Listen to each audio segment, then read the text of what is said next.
Alors, dans cette vidéo, je vous propose de faire le point sur ce qu'il faut retenir sur les variables aléatoires continues. Donc, on va considérer x, une variable aléatoire continue, qui est définie, donc qui prend ses valeurs sur un intervalle AB. Elle est associée à une densité de probabilité. Une densité de probabilité, c'est en fait ce qui va donner le poids à chaque nombre sur votre intervalle AB. Alors, on va utiliser pour ça une fonction qui peut être une constante. Voilà, je trace la fonction f, qui est ma densité de probabilité sur cet intervalle. Elle donne le poids à chacun des nombres de l'intervalle AB. Alors, qu'est-ce que ça veut dire que f est une densité de probabilité sur AB? Ça veut dire que cette fonction est continue sur AB, qu'elle est positive sur AB, et que l'intégrale entre A et B de f de t dt, ça fait 1. Ce qui signifie en fait que l'aire entre la courbe de f et l'axe des abscisses sur l'intervalle AB, elle fait 1. L'aire sur tout l'intervalle. Alors dans ce cas-là, f est une densité de probabilité et x peut donc suivre la loi définie par cette densité de probabilité petit f. Alors qu'est-ce que ça veut dire quand on dit que x suit la loi de probabilité p à densité petit f? Ça signifie que quels que soient les réels c et d compris entre a et b, la probabilité que x soit compris entre c et d est en fait l'intégrale entre c et d de f de t dt. En fait, ça revient à dire que c'est l'aire sous la courbe de f sur l'intervalle cd.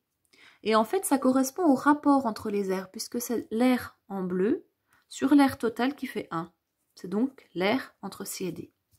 Donc ce qu'il faut retenir, c'est qu'on va définir la probabilité que x soit entre c et d comme étant égale à l'intégrale entre c et d de f de t dt. Voilà ce que c'est qu'une variable aléatoire continue à densité, qui suit la loi de probabilité à densité petit f. Alors une petite remarque en passant, c'est que est-ce que c'est important que je ferme les inégalités ou que je les prenne larges ou strictes? Eh bien non, parce que si on regarde bien, la probabilité que x soit égale à c, si je prends juste c, j'ai pas d'épaisseur à mon aire. L'aire entre c et c, si on veut, elle est nulle. Du coup, c'est un c, ça fait 0. Donc en fait, que je rajoute c ou que je l'enlève, ça ne va pas changer le résultat de ma probabilité puisque j'ajoute 0. Donc en fait, la probabilité que x soit compris entre c et d au sens large, ça sera pareil que la probabilité que x soit compris entre c et d au sens strict, qui sera égale à la même chose si je mets un côté fermé et l'autre ouvert, et ça sera aussi la même que cette probabilité-là. Voilà. Alors, deuxième remarque, il est possible que notre intervalle, ça ne soit pas un intervalle de type AB fermé, mais qu'on travaille avec une variable aléatoire qui sera définie sur un intervalle du type A plus l'infini. Ça sera le cas quand on parlera de la loi exponentielle. Et bien dans ce cas-là, donc x prend ses valeurs dans l'intervalle A plus l'infini, et la probabilité que x soit compris entre C et D, la même chose, ce sera l'intégrale entre C et D de f de t dt. Comment on va se débrouiller quand on va jusqu'à l'infini? Je vous montre. Donc imaginons que x prenne ses valeurs entre a et plus l'infini. X prend ses valeurs ici. La probabilité que x soit compris entre c et d, ça on vient le voir, ça pose pas de problème. Ça correspondra à l'aire sous la courbe ici.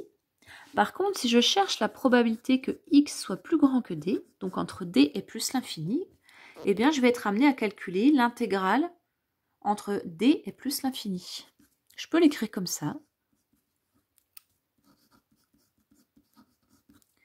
C'est possible de l'écrire. Et puis on peut la calculer. Comment on va faire pour la calculer en fait? Alors l'intégrale entre d et plus l'infini de f de t dt, c'est donc l'aire sous la courbe entre d et plus l'infini. Donc c'est toute la partie que j'ai mis en vert. Donc l'aire du domaine vert. Alors comment on va calculer l'aire du domaine vert? Ben, on ne sait pas calculer l'intégrale entre d et plus l'infini. Donc il y a deux possibilités. Soit vous allez calculer la limite quand x tend vers plus l'infini de l'intégrale entre d et x de f de t dt. Donc vous allez d'abord calculer l'intégrale qui est là, puis vous ferez tendre x vers plus l'infini. Mais en général, c'est pas comme ça qu'on va procéder. On va utiliser les aires complémentaires.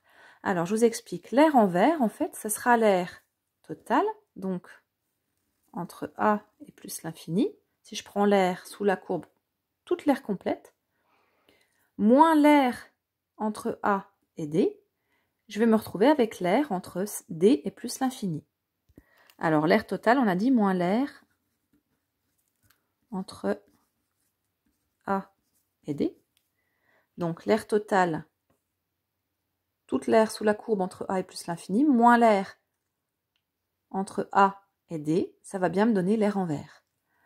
Alors, l'aire totale, on la connaît, ça fait 1, puisque F est une densité de probabilité. Et moins l'aire entre A et D, on va savoir la calculer à l'aide de l'intégrale entre A et D de f de t dt. Voilà, on va fonctionner comme ça.